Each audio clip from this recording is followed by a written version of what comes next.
Good evening to you as well, Dale, and to all you other drag racing fans. It's live Between the Slicks with yours truly, the Monday Morning Racer. Hello, Tom. Good to have you on as well. Look, we are looking forward to talking to Kyle Wurtzel, NHRA Top Fuel, and then Mark Hackett, the champ is here for Super Stock from Southeast Gasser Association. Sam, good to see you. Carl, good to see you on as well. Scott, man, hope you're doing great tonight. Folks, some drag racing news. I was on the Zoom call with the NHRA. They're very interesting. You don't get to talk to them. They just talk to you. Imagine that. But positive things. 2021 has got a positive outlook from the president, from the safety folks. Looking good. One point that, well, is good. The payout did increase. It's not back to 100%, but it is looking better. They did cite that there are economical reasons. I think that's certainly understandable with last year, even right now, COVID, presidency, whatever else you want to throw in.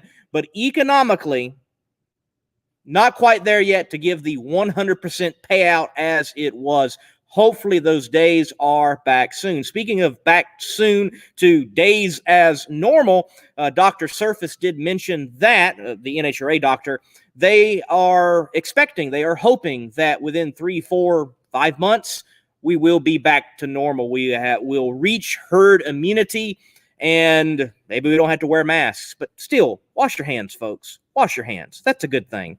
Continuing, Vance and Hines, have you heard the rumor? They plan on running a V-twin, I believe 160, cc's, I believe it is. V-twin, still Harley still in drag racing, but not factory backed. I think that's good. Who else might we see come to the plate because of not an official sponsorship status by Harley Davidson? Could we finally see the Harley versus Indian matchup that I personally have wanted for a long time, and we do get to see play out on the flat tracks across this nation? Very quickly, before we get to our first guest, the entry list for the Gator Nationals. You can find that on NHRA.com. Click on the event. Go to the competitors tab. There are competitors entered, not many. Arthur Allen, Top Fuel, he is already entered. Funny enough, funny car, nobody has entered as of yet, though it's super early. There are 3 Pro Stock cars already entered. Derek Kramer, John Gaydosh, fielding his own car, from what I can tell by the entry, and Bob Benza out of New York. And then Pro Stock Motorcycle, 1 rider has already entered. So things are heating up. We're looking forward to the 2021 kickoff to the NHRA season. Drag racing's already hot. Congratulations to Jim Halsey. Wow, 3 out of 4 of the last races he's entered, he's taken that nitrous car. No, not blower. No, not turbo. No, not how do you say it? Centrifugal. We'll say Pro Charger car to victory lane. Nitrous. Wow. Folks, let's take a break and bring Kyle Wurtzel on right after that. Let's see, who are we going to hear from first tonight? FuelInjectorServices.com. FuelInjectorServices.com. It's essential that your fuel injectors perform at their peak, whether you're in your daily driver or high horsepower race machine, for you to get the most out of your vehicle.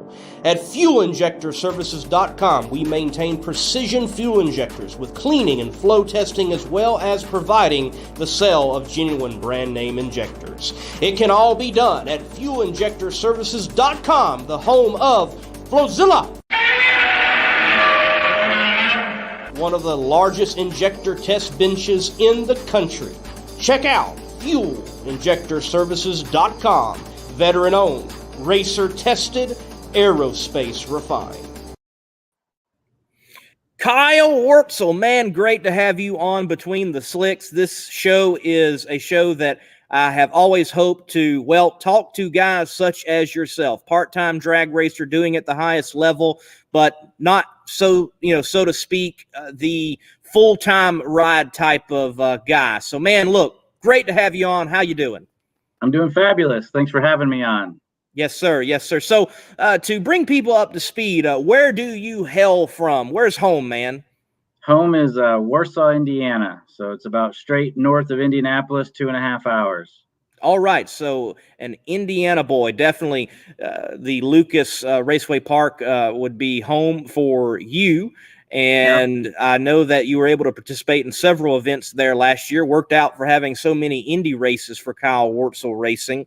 Before we talk about the racing, though, you drive a top fuel dragster, but you're 9 to 5. Clue us in what that is, because I found it so fascinating when I was at St. Louis and found out that you do what you do. So tell us, man. Yeah, so I do financial planning. I work with Northwestern Mutual, help clients save for retirement, education, insurance protection. I've done that since 2002. So you deal with the squiggly signs and the points with all those numbers, and then you hop in a top field dragster to put big numbers on the board. It's to me, it's a interesting juxtaposition that I just envision you behind the desk with a tie, and then you're in the suit in the car going as fast as you can. And it's interesting because most drag racers, it seems like they're in the trucking industry, or they're in the racing industry in another way, or they are not doing anything because all they can do is hold a wheel. But no, you're plying another completely different trade. It's pretty interesting. Yeah, for sure. I mean, it's not the traditional probably occupation / hobby. I mean, I have a few clients that are in the racing world but do different types of racing, and they call me the modern day racer. So they always give me a hard time when I show up in my suit and tie. But it's what I do. It's what I love to do. It gives me an opportunity to have fun and play at the highest level.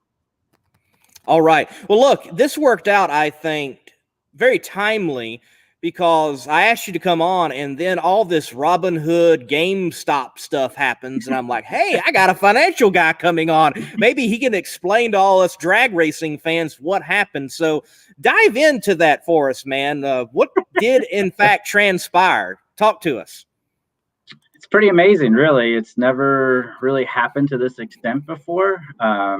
What has happened in the past is maybe individuals buying their own company stock because someone was shorting them, but never to this extent to just traditional normal people.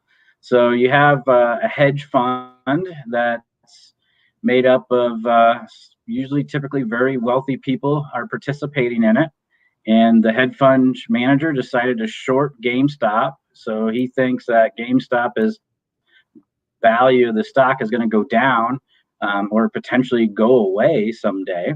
And somehow someone out there found out that this hedge fund manager did that and made it very public to, hey, buy GameStop stock and make it go up.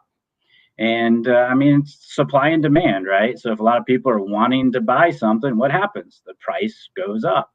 Well, the hedge fund that shorted it, he actually or she actually borrowed money, and a large banking institution gave him money to short the stock. And when it went up, there's a call, and that call means that if the stock price went up so high, the fund got to pay money to cover their margin or cover their short. And if it did, it ends up costing that person or that hedge fund a lot of money. Well, there you go. One for the little guy. One for the little guy. Okay, I mean, it's pretty amazing. It's never happened to the extent that the way that it did, right? I mean, this has happened in the past, but it'd be maybe a business owner that, went and said, hey, I'm buying my company back and I'm buying all my stock back, but it's never happened like this. So it's pretty amazing. Definitely. When I heard about it over the news waves, I'm like, man, what in the world is going on? How in the world does a bunch of gamers affect the stock market? But look, it happened, and I think it's pretty spectacular. Never know what's going to happen in the future in that volatile world that the stock market can be. So, Kyle, how do these paths collide? The drag racer, the man in finances. Where do you get the bug for drag racing, and where did you begin to know the path? Oh, you know what? I'm going to mess with the numbers, the cents, the dollars, and the points. I mean, I guess I've always been an adrenaline junkie to a certain extent. when I was young.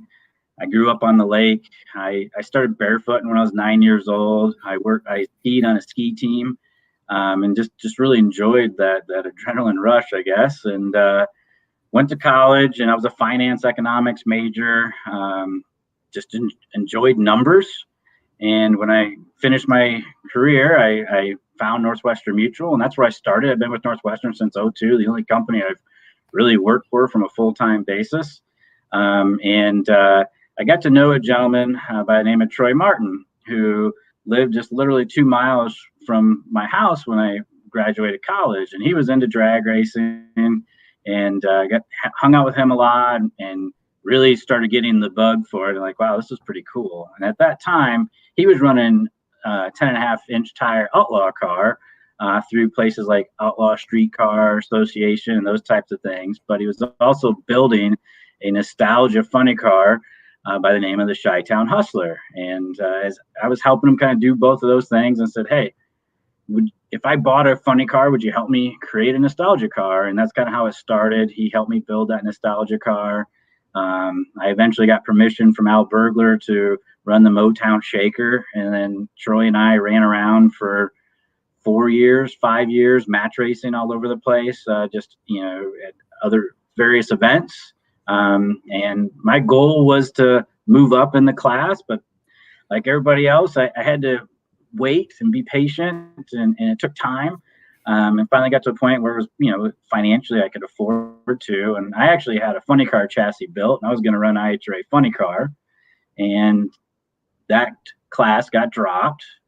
So I showed up one day at Bruce Litton's shop, literally in my suit and tie, and said, hey, I'd be interested in purchasing a top fuel car if you guys would help me put it together and help me get my license. And they thought it was kind of like, yeah, right, this guy will never call us back or do this. And so we talked for a while and worked out a deal. And I said, all right, let's do it. And so I brought all my stuff down there, and they helped put together the top fuel car. And Mike Wolfarth worked for Bruce full time, just doing race car stuff, and he helped do it. And we started match racing. But then unfortunately at that time, NHRA dropped the racing series for top fuel. And I was fortunate enough to ride on Bruce Litton's coattails and go into some match racing and nitro jam stuff. And so I did that with Bruce and NHRA for 4 years, keeping accumulating parts, getting stuff that was NHRA legal versus IHRA legal over that 4-year span. And then finally was able to make my debut in NHRA in St. Louis. Well, there you go. Interesting story. I can just envision this guy walking into a shop, suit and tie, and everybody like, who is this guy? I can just imagine that. That's cool, man. That is cool. Well, I do want to transition and bring up not such a cool moment that will lead to probably the coolest moment you've had thus far, at least when it comes to speed and ET. So, brace yourself. I'm going to pull this up from Competition Plus, but you had this happen at Indy number 1, I believe it was, earlier this year. So talk me through that boomer. I was in the stands Actually, I wasn't filming. I was just kind of, I'm going to enjoy this qualifying round. And you do the burnout, and everybody's looking around. We're like, this thing don't sound right. Something's not good. And it was not good. So walk me through what happened here, man. Well, I wish I could reverse time and go back into time and not look like as such of a moron at that point in time. Half my job is controlling people's emotion, and I didn't do a very good job of controlling my own emotion at that moment in time. I knew much better than to hit that pedal. That was silly. But there's a lot of things that happened that shouldn't have happened or didn't happen. My crew had the shutoff box. They were hitting the shutoff box button. So when I hit the pedal, it shouldn't have went down, but it did. And later we found out there was a wire broken and the shutoff box wasn't working, which is we should have before we even went up there. What a lot of people don't know is, that Friday you could make test shots, and we were having that problem, and I hit the pedal and it never blew up. So in my mind, I was hoping that I could get away with it again, hit the pedal. It sounded like not very good. I get off, I coast down through, I put a number on the board to count for qualifying, and we go back to the pits and try to figure it out. It just didn't work out that way, obviously, within there. So that was very painful. It's a good thing when in my afterlife, when I come back, I'm gonna probably come back as a mule because I'm very stubborn. I mean, very easily at that point in time, you could have thrown in the towel and wanted to quit for the year, or altogether, right? I mean, obviously last year was tough with COVID, and could have easily said you wanted to give up, but that's not who I am.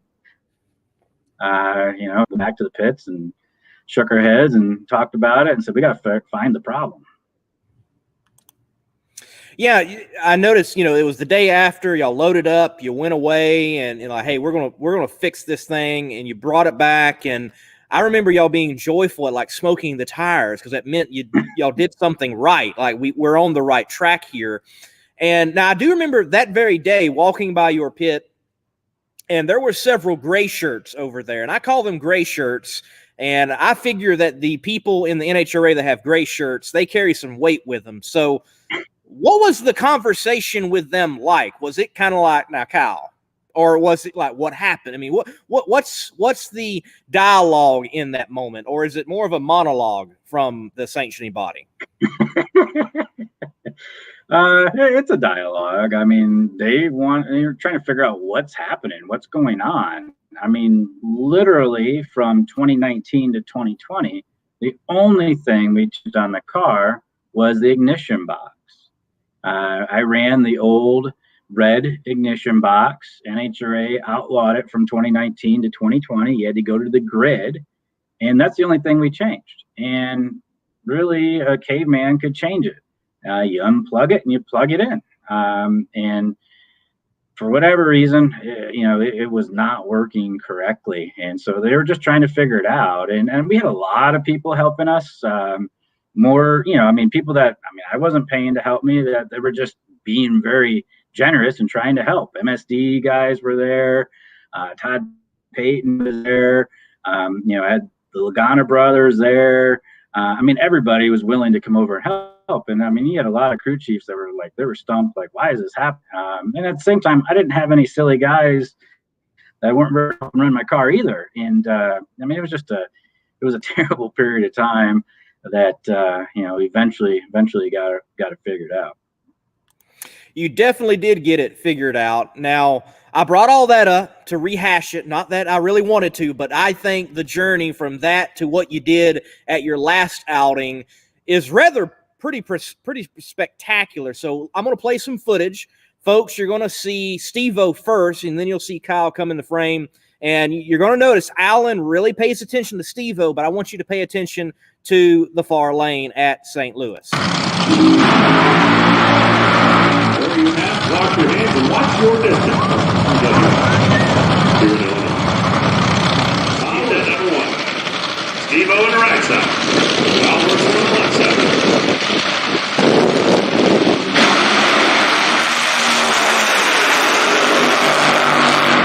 So David arrived, but he didn't have anything for that. 368.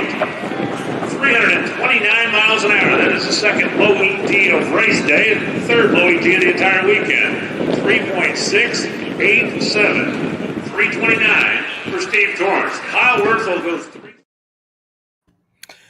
Well, look, I know you lost the round, but you gave Steve one heck of an honest run. 378, 321 miles per hour. That's nothing to shake a stick at or sneeze on. That was an impressive run. To go from where you were to that, how good did that feel? And that's the fastest for you and the quickest, right? Yep, that's correct. Let's put it this way. If my season would have ended like Indy started, it would have been a long off season. So it was great. It was fabulous to be able to run those numbers. That's been our goal for the last two seasons. Really about the end of 2018, I had made the decision that I wanted to start trying to run the car differently and figure out how to run into the 70s. I enjoyed running the car and having fun, but I was ready to now move from a mid-high 80, low 90 car to a 70 car. And a lot of people don't know is 2019 started out not very good, not as bad as 2020, but not as good. We had a clutch accumulator problem, and we didn't catch it until we didn't figure it out until a couple races in. So we were behind the 8 ball for all 2019. And we came into 2020 very optimistic once we figured out our clutch problem. And then obviously 2020 didn't start off the way that we envisioned. So to finally, make steps towards that, and we knew the car was going to do it when we ran Indy. It was really, really trying to run 70s, but our fuel pump was going away on us, getting a little lighter and a little lighter. And we knew that it wasn't going to have enough fuel in it when it pulled it down. And so like first round in Indy, pulled the car down when the clutch was locking up, and it started burning up the cylinder head a little bit and those kinds of things. But it, still ran, a good number, ran an 80. But we knew we were there. So we were excited to go to St. Louis and just continue what we were doing. And we knew that it was going to do that. Folks, if you want to see more from St. Louis, definitely check out the Monday Morning Racer YouTube channel. I have an entire review from that national event. That was a crazy national event, Kyle. I'm curious, did you feel anything in round one in a nitro car at all? Later on, obviously the door slammers, they were plagued by what the conditions were. Did you feel anything in round one? And qualifying was crazy too. Yeah, qualifying was crazy. We were one of the first cars up because we're just low in the points. That's how they start you, right? And I actually messed up in qualifying. I felt the car shaking, and I thought it was going to go into normal tire shake, so I pedaled it. And then later on, when we got back to the trailer, the crew chief that runs the car calls me in the trailer and says, "Hey, what happened here?" And I said, "Man, the car was shaking." He goes, No. The clutch is locking up, getting ready to run the fastest you've ever ran. So Sunday morning, if it feels that way, don't pedal it, stay in it, And for us, you have so much downforce with the wings that the cool temperature doesn't really affect us as bad as the pro stock cars and the door slammers within there, So it definitely was a crazy race. You're sitting there waiting for the race to get over so you can head home, and it's like, I don't know if this thing's ever going to end. I'm going to be stuck here for a week because of all the track issues and accidents and those types of things. Yes, sir. Definitely the wildest drag race I have been to date. And I've been to a lot in my short lifespan, and it is the wildest one thus far. So look, we got a lot of folks in the comment section. Chris Ramos, he asked it earlier. We'll get to that one in just a moment. Joe asks, I'll bring his up. So 2021, what's the plans? I haven't carved into stone yet, but I usually run 4 to 5 races. What I plan on running is Charlotte, Norwalk, St. Louis is the plans for the 4. I would like to maybe make the Charlotte race, but we'll see what it's like, and we'll see what races might have to get scrambled around because of COVID. But we plan on for sure doing Norwalk, Topeka, Indy, St. Louis. If you're able to make that Charlotte race, you talking about the 4 wide or the conventional style drag race? The 4 wide. 4 wide. Okay, awesome. So we could see you as soon as the mid-spring. Awesome.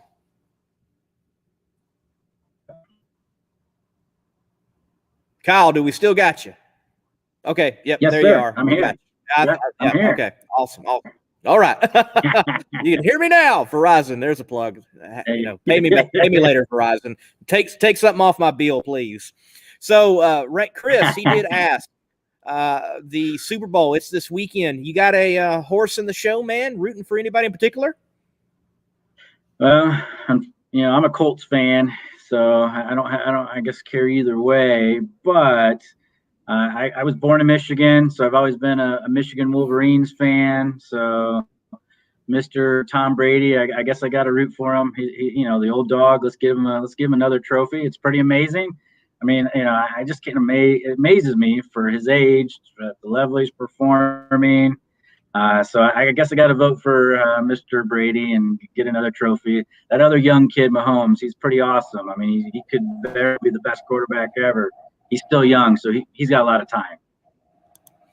He definitely does got a lot of time, hopefully. And yes, what a career for Brady. If he can seal the deal Sunday, he definitely has, I think, the strongest argument for GOAT status of the modern era. He definitely does. I mean, everybody thought his career was going to tank leaving from Belichick. And though I think Belichick's going to figure it out and he's still going to win Super Bowls as a coach, you can definitely tell Brady went and has got the job done elsewhere.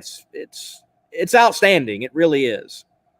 Yeah, I agree. And I think it's pretty amazing to be able to see quarterbacks now jumping in this round to the different systems in the leagues and performing year one out of the gate really well, and yeah, I mean, everybody was worried, thought, oh my gosh, he's making a bad decision here. And obviously that didn't prove out to work that way.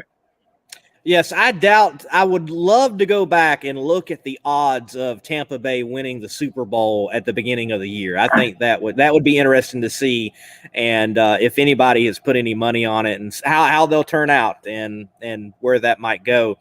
So there was a Zoom call earlier this week with the NHRA, and we're looking at a very positive 2021, I think, from your status as a part-time racer at the professional level.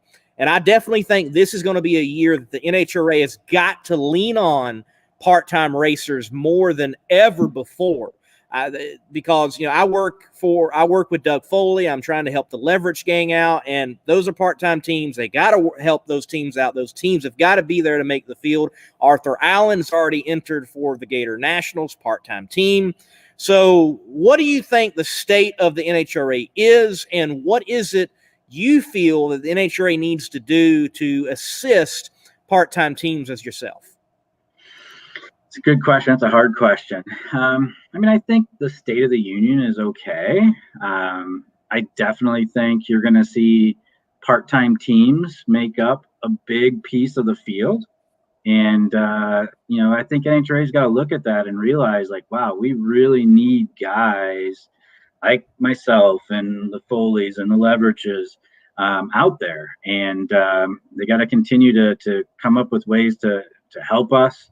I mean, sponsorship deals is very hard, but you always had big teams swallowing up sponsorships no matter what, and those kinds of things. So, but they got to help the money on the bottom end of the bracket, and they did do that. I mean, when I was on the call, and they said, hey, there's going to be a 15% cut from pre-COVID purse, but thankfully, like, first round loser is not. It's a 10% cut, which it's $1,000. I mean, it's $1,000 cut, but it's more than there was last year, and that helps a lot, especially for me. I look at first round loser money. I mean, it's got to cover kind of travel expenses, food, oil, love to cover nitro expenses in there. And, so I'm appreciative that it's up to 9,000 because that definitely helps. If it was, that 7,500, you wouldn't see me travel to Charlotte because, I spend $4,000 just buying airplane tickets for people.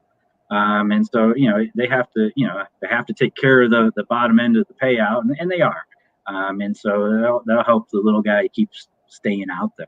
But unfortunately, I think the little guy's going to make up a big part of the field. Definitely is the case that they're going to make up a big part of the field. I'm sure we're going to see Worsham's top field dragster out several times. I'm sure they've already been on the phone. Terry Haddock, you are going to be there with your top fielder, right? Those individuals. And I mean, it was positive to hear that every team is getting hard cards. I did not realize last year that part-time teams sometimes don't have access to those things like the big teams. So that was good to hear. There are some positive things. Yeah. I mean, I've never had a hard card, but you also got to pay money for that hard card. So if I bought a hard card for everybody on my team, it's going to cost me like $800. Why would I spend $800 to buy that hard card? I mean, there you go. You go. I mean, it just doesn't make sense, right? I mean, I'd rather keep that $800 and, buy some spark plugs. Right. And sure, consumables for your team is something y'all got to be concerned about. And every little bit that y'all get from any entity that helps goes a long way. So other than yourself, because in essence, you're self-funded. I remember you telling me that your company was kind of like, maybe not have that on the cars so much. They're a little bit concerned. But talk to me about who does help you out and who do you need to say thank you to out there? I gotta say thanks to all my crew guys. They're all volunteer weekend warriors that give up their own time to come and help me, and my wife and daughter. They let me go out and play. So, without those people, we wouldn't do this. Last year, I didn't have anybody give me any money. I spent it all out of my pocket. But I wouldn't be able to do it if those crew guys didn't volunteer their time. And I really, really, really appreciate that. Because it would probably knock down another less race or two if I had to go out there and really pay everybody. And so I'm very appreciative of their help. Without their help, I wouldn't be able to do it. All right, man. Well, look, one last question. Sam brings up a good point. So for sake of clarity for NHRA fans, he does ask, wouldn't you need a hard card to get on the starting line? So how does that work around? Because I know me, there was a period in time I just cut red tape and sneaked up there anyway before I had any credentials. And hopefully this year I've got credentials. I don't have to do it again. So explain that to us. Yeah, no problem. So when you say hard card, what I'm thinking you're referring to is just to get into the entrance of the track. So before I go to a race, I got to register with NHRA and print out my tickets. And then once you're there, they give you a starting line hard card. But that's all it is to get to the starting line. Or all my crew guys have a card to get to the starting line, but that hard card doesn't get them into the track.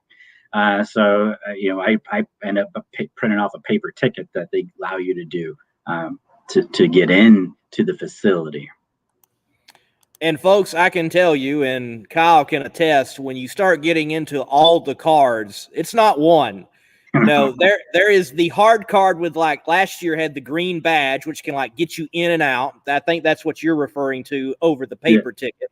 And then there is a starting line access card that looks completely different from that card. There is a top end access card. And on the crew card, you can get different little dots that give you access to other places. So folks, it's cards galore. Yes, it is. And then you have one card on my team he can go out or she can go out and inspect the track. Well, it's really only supposed to be one person that's allowed to do that, where then all the other crew guys just got a restricted area. I mean, they can go up to the starting line when I'm up there. So yeah, it's a little more complicated than just one card. And unfortunately, you can't steal last year's card to this year because they changed the colors and things like that within there. So, but I just never spent the money to buy the card to get into the track because we only go to 4 or 5 races, so it's not that big of a deal. I mean, it's kind of a pain in the butt to do it the way I do it, but for the handful of races we do, it doesn't make sense to spend $800, get a hard card just to walk in the door. Bingo. Definitely. Well, look, Kyle, thank you for clarifying the matters of Reddit, Robinhood, and NHRA credentials tonight on Between the Slicks. Man, look, I've thoroughly enjoyed it, and wanted to give you some spotlight on what happened last year and how far the gains were, and we're looking forward to see you in 2021. Thank you for being on Between the Slicks. You're welcome. Thank you, and I appreciate it. The highlight of the year was the last pass. Way to go out. Have a good night, sir. Thank you. You too. Folks, Kyle Wurtzel, definitely check him out on Facebook, Twitter, Instagram. Search Kyle Wurtzel Racing, website as well. Follow him, great independent out there in the NHRA drag racing scene. Folks, let me take a quick break, and after the break, we're going to have Mark Hackett on, the Super Stock Southeast Gasser Association champion for 2020, right after this word from Power Bill Tools. Power-Built Tools exemplifies innovation in the tool industry. From hand tools, power tools, and even tool storage.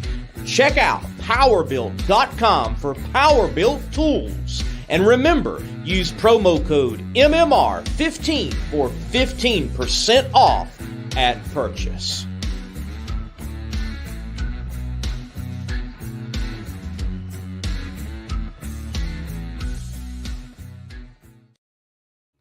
And usually at this time, I would have my guest on. Mark was in the studio and popped out. Don't know what happened. So I've got to do some stalling of some time until Mark is back. Live. You never know what can happen. Hey, Between the Slicks, the most diverse drag racing talk show out there. Folks, where else are you going to be able to talk to a NHRA top field driver, hear from him, that is a independent, and then talk to a Southeast Gasser competitor? Nowhere else. Right here on the Monday Morning Racer Facebook, Twitter, and YouTube. By the way, while I've got some time, and again, I'm stalling, waiting for the guests to come back in, something happened. I've got a goal of getting to 3,000 subscribers on YouTube, 3,000 subscribers on YouTube by March. I'm hovering at, I think 3,600, a little bit over that. So, folks, if you would, definitely subscribe to the Monday Morning Racer YouTube channel. Mark is in. We're waiting for an image to pop up, and then we will bring Mark on and chat with him, the champion of the Super Stock division in the Southeast Gasser Association. While we're waiting for that visual to come up and bring him in as our second guest tonight, let me say this. A-Gas in Southeast Gasser Association, very cool. B-Gas, I like it. C-Gas, it's stellar. But personally, I'm not going to lie. I think my favorite division in the Southeast Gasser Association is, in fact, Super Stock. They're not the fastest. That's true. But it's good drag racing, heads up. And these drivers have got to cut a light and get to the stripe first to get that win. They just don't have the horsepower to turn, come around on a guy. You're looking at occasion four-door cars. And as we'll see later on, Mark, he's in a Mercury of all things. Great to see a Merc out there. I'm going to buy me a Mercury and drive it up and down the road. I don't sing, folks. Don't worry. I won't be going into that as a career. So, folks, we're still waiting on Mark. I'm looking for a visual, Mark, if you can hear me. Oh, there is a visual. Let's see. I want to bring Mark in. Can you hear us, Mark? Mark, can we say something for me? Mark, I can't hear you, so I'm going to drop you out. Work on it for me, okay? Just work on it for me because I couldn't hear you, and we'll try that once again. Oh, wow. So we've got people. Carl says, hey, Mark and Rhonda Hackett, congratulations. Yes, congratulations to them. Sam Smith, my co-host, is laughing. Sam, I'm handling it, though. I'm handling it far better than what Frank Hawley did to you. So watch yourself. Watch yourself. Braden, man, I am doing good. I hope all is well in the far great north there up in Canada. All right, let's try Mark one more time. Mark, are you there? Oh, boy. Well, we're having technical difficulties right now. I don't know why. We actually did a test earlier, and Mark was fine, and we had him. So I don't think I've ever had this happen. I think he's pulled up the phone. Mark, you there? Yeah, can you hear me now? I can hear you. Wow, that's the first time I've ever had a sound check with someone, and then it doesn't work out later. But, hey, it's live. You never know what's going to happen. That's right. We're going to do it on the cell phone here, but we'll make it happen. Okay, man, I appreciate you sticking it out and being on Between the Slicks. As many have already said, congratulations on your 2020 championship in Super Stock Southeast Gasser Association. Oh, I appreciate it. It was a long year. It was an abbreviated season, but it was a long year once we got going. and there was a lot of work put into it. But even with that, it's still hard to believe, that we pulled it off. So yeah, it really, really means a lot to us.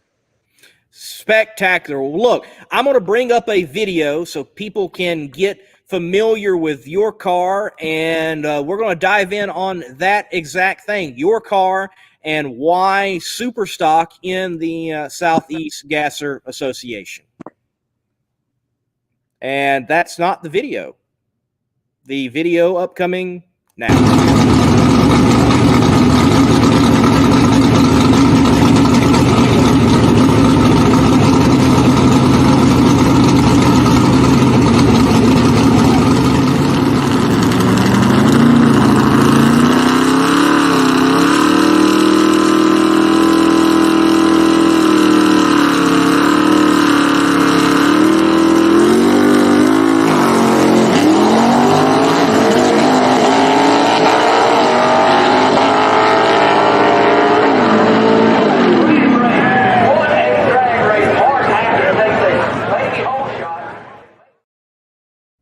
Well, there you go. Your win at Shady Side there in Shelby, North Carolina. Congratulations on that individual win. I'm going to bring up the photo now of your car. Look, talk to me about this car, why a Mercury, Mercury poison, everything about it, man. So we're a Mercury family and have been for a lot of years. We've got several of them. And at one point in time, myself, my dad, and my son all owned a car just like that.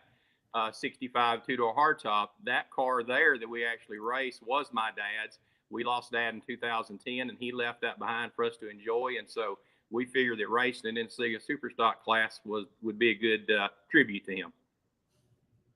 All right, definitely a good tribute. And being a Mercury family, that is awesome to hear that that's the case. I love seeing Mercury's racing, whether it's the old Cougars, or I would like to do a modern, well, there's not a modern Cougar, but the latest edition of the Cougar. I'd like to do a no prep car. Everybody does these Fox bodies. It's like, come on, people, please stop. So I think it'd be cool to see a Cougar. So thanks for bringing the Mercury out. That's cool to see. So why Super Stock, and what makes Super Stock in the Southeast Gasser equation different from A, B, and C? So the way we got involved in Super Stock, we actually went to the Knoxville race in 2017, I believe it was, and that was our first live, event as a fan. We'd followed SEGA a couple of years prior to that on YouTube, and when we got there, we instantly knew we had to be a part of it in some capacity. So I went home and started working on a gasser and got it, I don't know, halfway finished maybe, and so then, but it was taking too long, and so excuse me just a second. So then we decided that we would. The Super Stock class came along, and we decided that, we could be racing sooner if we did a Super Stock car. We had that car you just saw sitting there in the shop, so we put it together, and we were racing, within a few months. Once we got in the Super Stock class, we love it. I mean, it's just with the rules and the small tire that we have to run, spec tire. It's just fun to get the car to go as fast as you can possibly get to go, with those limitations in place. So we really love it.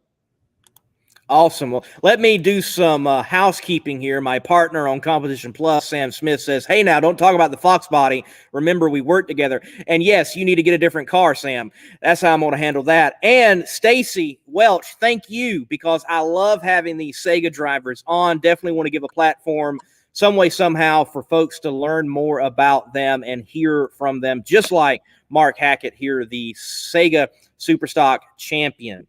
All right. Let's give the folks the rundown. What was this championship run like? Was it challenging? Was it easy? Did you have it sewed up going into Florida? What was it like, man? Well, they're never easy, and so we started out at the beginning of the year. We got a new motor together last winter for the start of the 2020 season. It was a pretty good little piece, and we came out. We won the first race. Then we started having some electrical problems at the next two races. We couldn't really get figured out, and kind of hindered performance a little bit. And then went to Alabama, won a race there. And then we had a pretty catastrophic motor failure in Ohio, so things started getting tough. And luckily, we had a competitor that was gracious enough to loan us a car for that race to get us a few points. And we came back home, and and really honestly just threw a motor together out of some stuff we had laying around the shop. And it wasn't junk, but it wasn't really what we wanted to be out there with. But I'm really lucky now that happened, because it made us find some things that we didn't realize. And then the last half of the season, we did pretty good and won several races. And so, no, it's never easy. It was tough, to some of the turnarounds this past year were a little quick. And but when we got to Holt, Florida, we had to show up basically and make that first qualifying pass, and we had it. But no, nothing easy about it, because the competition gets tougher every year, and we got more cars coming in, so and good drivers, and so it's only going to get tougher. It'll be tougher here in 21 by a huge amount. All right.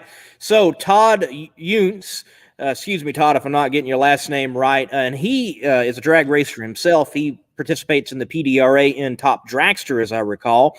He asked, what other Mercury cars do you have? So being a Mercury family, what other cars might you have? Well, mostly 64 and 65s. We've got a couple of 64 station wagons. We've got, like I said, 3 of those 65 hard tops. We've got a 63 convertible. So we like our Mercuries. One of these days, I hope to finish up the straight axle car that I started. I don't know that it'll ever actually race in one of the gas classes, but it would probably make a good AFX car. And so if I had plenty of time, I'd like to do that someday. Stellar. All right.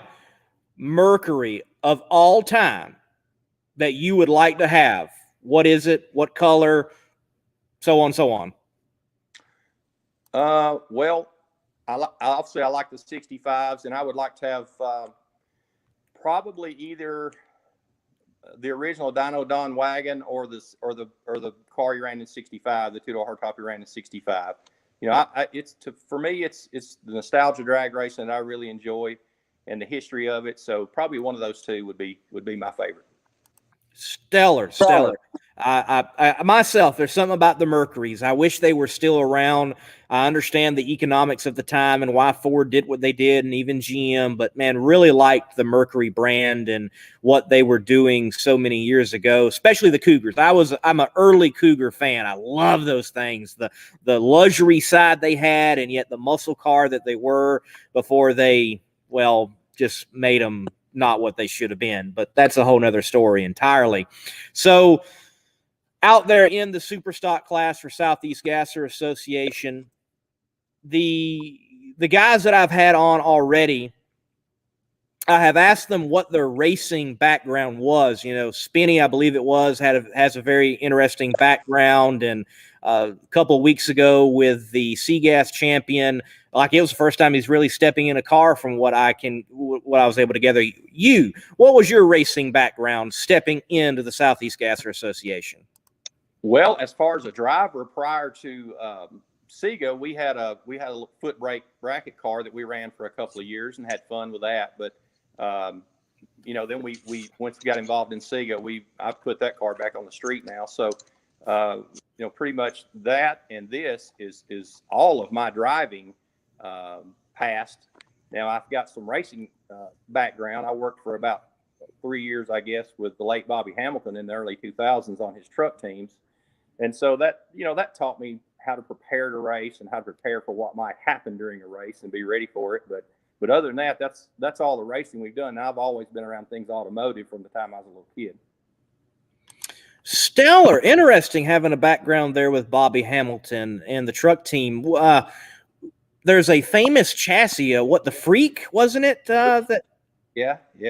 Right. And NASCAR History Man has this great video about like its life story. It was with Bobby, some wins and then some wrecks. It's cut up, made again. It had a long history for a chassis. So that's very cool. Yeah, you share, tell me, any good Bobby Hamilton stories you got to share, man? Well, wow, that kind of put me on the spot because there's a bunch of them really.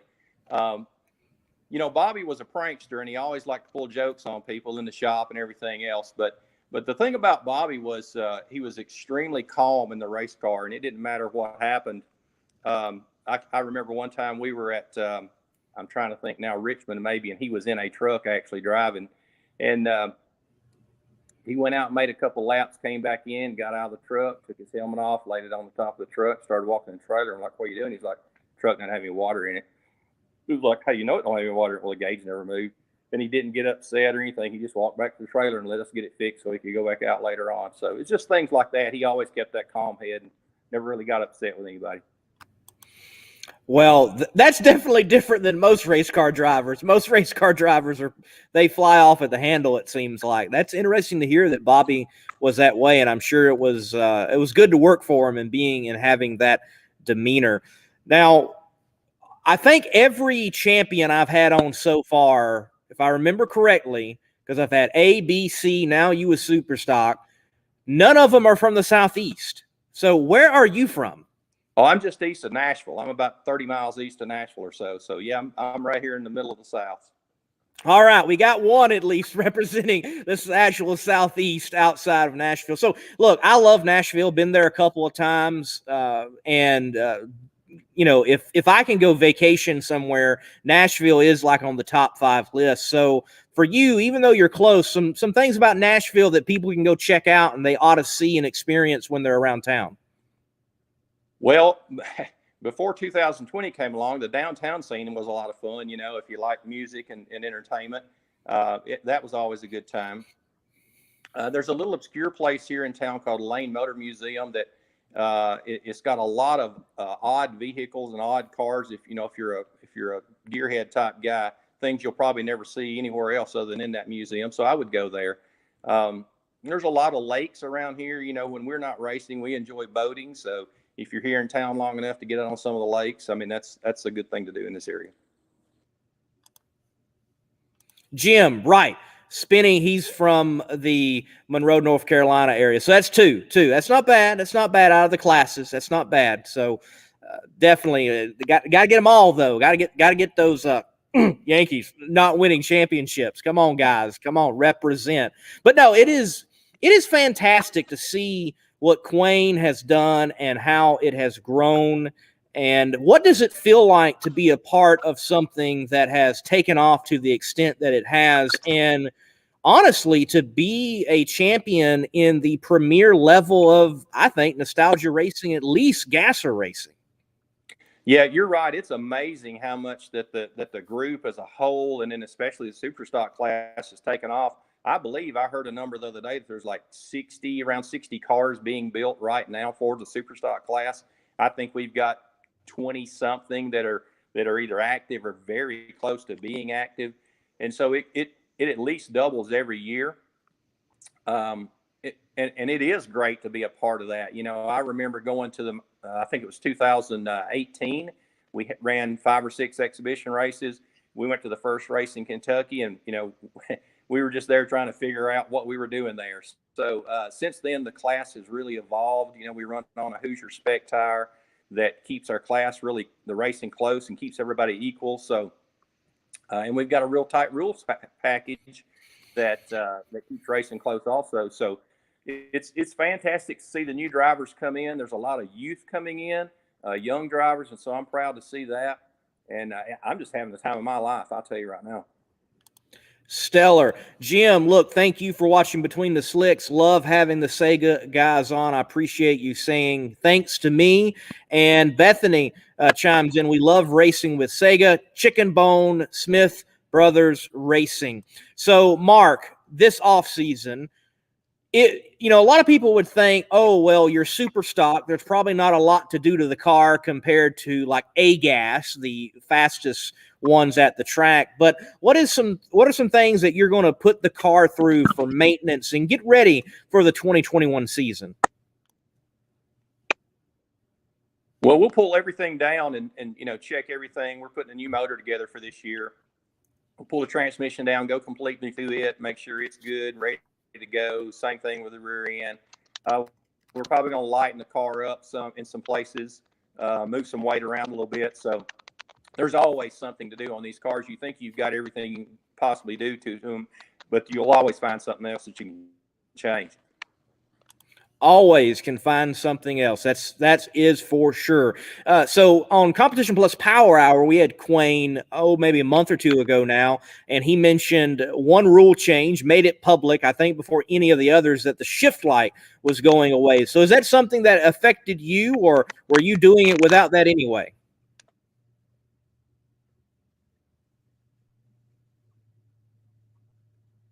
Did you get me, Mark? No, you're breaking up on me a little bit, Lee. Yeah, All right. You asked about the shift light, Lee, and I think that we.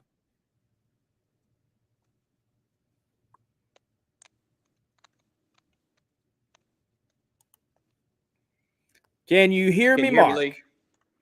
Now I can. Now I can. I got you, Lee. Can you hear me? I can hear you. Yes. Okay. I think you asked a question about the shift lights, and we've never. Yeah, shift lights have never been allowed in our class, and so I've always just driven by ear. So, and you know, so if we did have them and had to do away with them, it wouldn't bother me. Well, there you go. No big deal whatsoever. Destroyer 1320 says YouTube is having issues. Well, I just thought it might have been Mark up there in Nashville after hearing that in those mountains or something. You never know. Signal might not be good. I mean, there was a bombing there that supposedly affected that for a while. Yeah, didn't the area suffer internet outages for a while?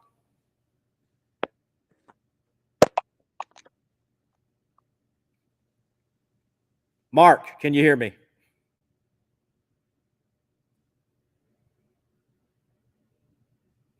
All right, folks, we're going to let Mark stay right there, and I'm going to walk us through this. You never know what happens on these live shows. And when Mark comes back, if he does, we'll continue. We are getting near the end of Between the Slicks. So, Mark, chime in anytime. You there?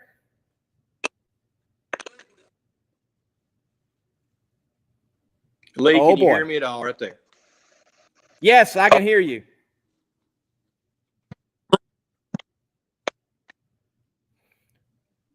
Mark, if you can hear me, this is what I'm going to do. I'm going to let you give your closing thoughts, and then I'm going to wrap the show up since we're having the technical difficulties. So take it away.